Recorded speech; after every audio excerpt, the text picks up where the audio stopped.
What would Demon King Tanjiro's final battle theme sound like? Let's break down the 3 key steps, and then we'll build Tanjiro's theme at the end. Step 1, start with devastating strings, crushing brass, and hellish choir to capture Demon King Tanjiro's dread. Step 2, introduce the main melody with cataclysmic choir, then layer in pounding taiko percussion. This is the sound of Demon King Tanjiro overwhelming the Demon Slayers in the final battle.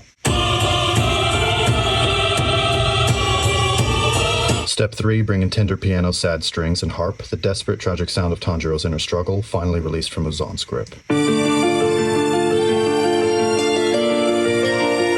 it all together and you get Sun Conqueror, Demon King Tanjiro's final battle theme.